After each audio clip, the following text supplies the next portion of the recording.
नमस्कार दोस्तों वास्तुशास्त्र में दक्षिण मुखी घर को अच्छा नहीं बताया गया है।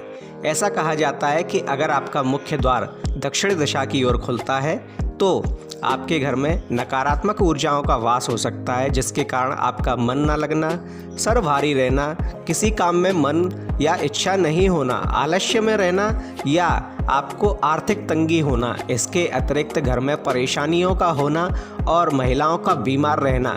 कोई एक व्यक्ति जब ठीक होता है तो दूसरा व्यक्ति बीमार हो जाता है और बीमारी में पैसे लगते ही रहते हैं।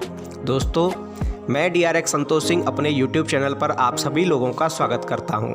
दोस्तों, आज हम आपको बताएंगे कि दक्षिण मुखी अगर आपका घर है तो आपको क्या करना चाहिए। कुछ ऐसे सरल वास्तु टिप्स हम आपको बताएंगे जिससे आपका वास्तुशास्त्र ठीक हो जाएगा, आपका वास्तु दोष मिट जाएगा और जो घर पहले आपको परेशानियां दे रहा था वही घर अब आपके लिए फलने लगेगा, आपके लिए फूलने लगेगा, यानी कि आपकी समस्त प्रकार की समस्याएं समाप्त हो जाएंगी।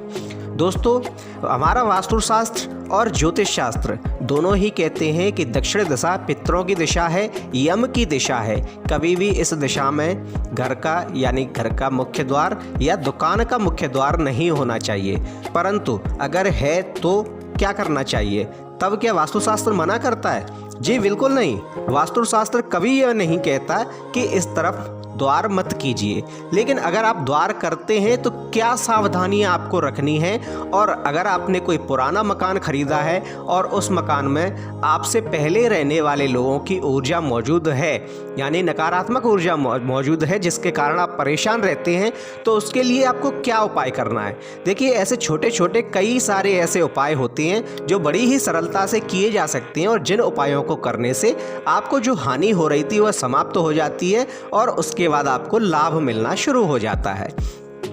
दोस्तों, आज के इस वीडियो को शुरू करने से पहले कमेंट में एक बार जय श्री राम अवश्य लिख दीजिए, तो हम आपको बताते हैं वे छोटे छोटे 7 ऐसे उपाय जिनसे आप अपने घर के वास्तु को ठीक कर सकते हैं। नंबर 1, अगर आपका घर दक्षिण मुखी है तो आप परेशान ना हो।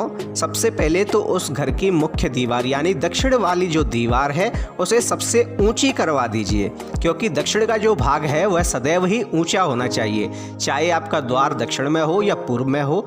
लेकिन दक्षिण की दीवार अगर ऊंची होगी तो यह दोष समाप्त हो जाएगा और यह आपको लाभ देने लगेगा। दोस्तों, दक्षिण की दीवार सबसे ऊंची ही होनी चाहिए बाकी दीवारों से। और इसके बाद नंबर 2, इस दिशा में खिड़कियां नहीं होनी चाहिए। अगर आपने इस दिशा में खिड़कियां बना रखी हैं तो आप उन्हें बंद करवा दीजिए, या फिर खिड़कियां अगर हैं भी तो बहुत ही कम मात्रा में होनी चाहिए, यानी कि बाकी दीवारों पर जितनी खिड़कियां हैं उनसे कम ही होनी चाहिए।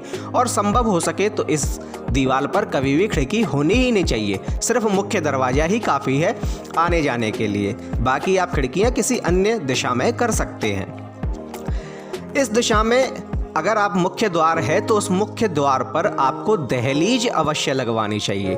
दोस्तों, किसी भी दक्षिण मुखी घर के मुख्य द्वार की अगर दहलीज होती है तो यह अत्यंत ही शुभ होता है और आधे से ज़्यादा वास्तु के जो दोष हैं वे समाप्त हो जाते हैं। अगर आपके घर में दहलीज है, दक्षिण मुखी घर में दहलीज है, तो क्योंकि दहलीज पर पितरों का और आपकी कुलदेवी देवताओं का वास होता है तो वे नकारात्मक शक्तियों को अंदर नहीं आने देते हैं और सकारात्मक शक्तियों को ही अंदर आने देते हैं, जो कि आपके लिए काफ़ी लाभकारी होगा। अगर आपका घर दक्षिण मुखी है और उसमें दहलीज नहीं है तो आप आज ही अपने घर के मुख्य द्वार पर दहलीज लगवा लीजिए, जिससे आपके बहुत सारे वास्तु के जो दोष हैं वे समाप्त हो जाएंगे। नंबर 3, दक्षिण मुखी द्वार पर हनुमान जी का चित्र लगाना शुभ होता है। दोस्तों, आपने कई सारे ऐसे मंदिर देखे होंगे और नाम भी सुना होगा दक्षिण मुखी हनुमान। हनुमान एक ऐसे जो राम भक्त जिनसे यम और नकारात्मक शक्तियां भी डरती हैं। दोस्तों, जब हनुमान जी का चित्र आपके घर के मुख्य द्वार पर लगा हुआ होगा तो नकारात्मक शक्तियां आपके घर में प्रवेश नहीं करेंगी, जिनके कारण आपके घर में जो फिजूल खर्ची हो रही है, धन का अभाव चल रहा है, आपके घर में कोई बीमार रहता है, एक ठीक होता है तो दूसरा बीमार हो जाता है, या अन्य कई परेशानियां चलती हैं, वे होना बंद हो जाएंगी, क्योंकि यह परेशानियां नकारात्मक ऊर्जाओं की वजह से ही होती हैं। जब हनुमान जी का चित्र होगा तो आपके घर में सिर्फ सकारात्मक शक्तियां ही प्रवेश करेंगी। इसलिए इस घर के इस द्वार के दक्षिणमुखी द्वार के मुख्य द्वार पर आप हनुमान जी का चित्र अवश्य लगा लीजिए। चित्र लगाना है दोस्तों, मूर्ति कभी भी प्रतिष्ठित नहीं कीजिएगा, क्योंकि आप मूर्ति की उस तरीके से पूजा नहीं कर सकते जिस तरीके से होनी चाहिए। अगर मूर्ति होती है तो उसकी प्राण प्रतिष्ठा भी आवश्यक होती है, इसलिए सिर्फ चित्र ही लगाइएगा। नंबर 4, इस दिशा में कभी भी भूल कर भी बोरिंग नहीं होनी चाहिए, सेप्टिक टैंक नहीं होना चाहिए, अथवा कोई गड्ढा भी नहीं होना चाहिए। दोस्तों यह एक ऐसी दिशा है जो कि ऊंची होनी चाहिए पूरे घर में।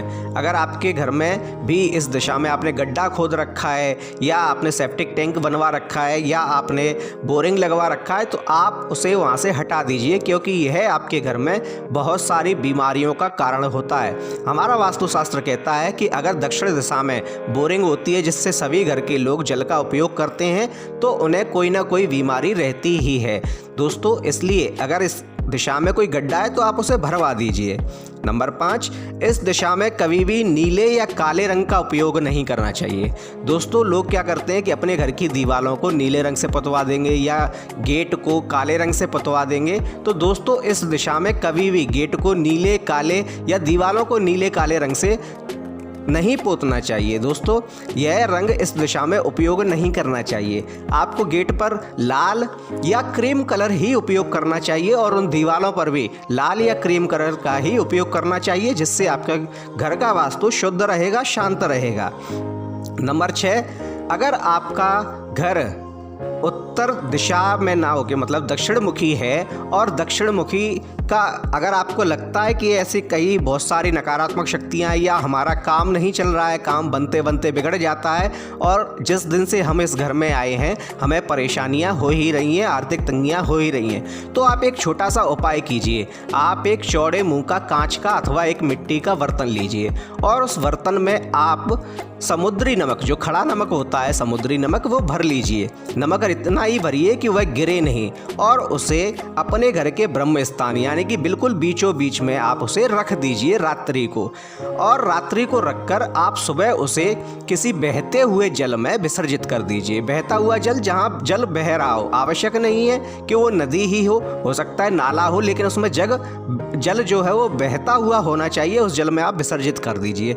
ऐसा आपको 3 दिन तक लगातार करना है, 3 रातों को आपको लगातार करना है। और एक बात का आपको विशेष ध्यान रखना है कि इस नमक को कोई लांघे नहीं, या यह बर्तन में से गिरे नहीं। अगर ऐसा होता है तो वे समस्याएं आपके घर में ही रह जाएंगी और आपका वास्तुदोष समाप्त नहीं होगा। आप पूरे सावधानी के साथ, यानी कोई लांगे नहीं, बर्तन में से गिरे नहीं, इसे विसर्जित कर दीजिएगा लगातार 3 दिनों तक। अगर आप ऐसा करते हैं तो आपकी समस्त प्रकार की समस्याएं जो दक्षिण मुखी मकान होने की वजह से हो रही थी वे समाप्त हो जाएंगी। नंबर 7, अगर आप ऐसा भी नहीं कर सकते हैं तो आप अपने घर के दक्षिण पश्चिम कोने में एक कटोरी में या एक कपड़े में फिटकरी का टुकड़ा और एक कपूर का टुकड़ा रखें, और 1 सप्ताह के बाद इसे बदलते रहें। ऐसा करने से आपके घर में अगर कोई नकारात्मक शक्तियां प्रवेश भी करती हैं तो ये एक ऐसा उपाय है जो उन्हें अपने अंदर खींच लेगा। दोस्तों वे नकारात्मक शक्तियां आपका कुछ भी अहित नहीं कर पाएंगी और आपका कार्य सुचारू रूप से चलता रहेगा। दोस्तों इसके बाद इसे सप्ताह में बदल दें। ये जो टुकड़ा है इसे आप फेंक दीजिए और नया टुकड़ा वापस से फिर रख दीजिए। ऐसा करने से आपके कार्य फिर से बनने लगेंगे। दोस्तों वैसे तो वास्तुशास्त्र बहुत ही बड़ा है, बहुत ही विशाल है, परंतु ये छोटे छोटे ऐसे उपाय हैं कि अगर आपका घर दक्षिण मुखी है, आपकी दुकान दक्षिण मुखी है, तो आप इन उपायों को कीजिए। आपको शीघ्र से शीघ्र लाभ होगा। आपका जो अहित हो रहा था वह समाप्त हो जाएगा, आपकी परेशानियां समाप्त हो जाएंगी। दोस्तों अगर आपको हमारा यह वीडियो अच्छा लगे तो कृपया इसे लाइक कीजिए, शेयर कीजिए, कमेंट में जय श्री राम अवश्य लिखिए और साथ ही हमारे चैनल को सब्सक्राइब कीजिए, जिससे हमारे आगामी वीडियो आप तक आसानी से पहुंच सकें। और अगर आपको इस मामले में किसी भी प्रकार की जानकारी चाहिए, कोई सलाह चाहिए, तो कृपया हमें कमेंट में अवश्य लिखिए। हम आपकी बात का जवाब अवश्य देंगे। धन्यवाद। जय सिया राम।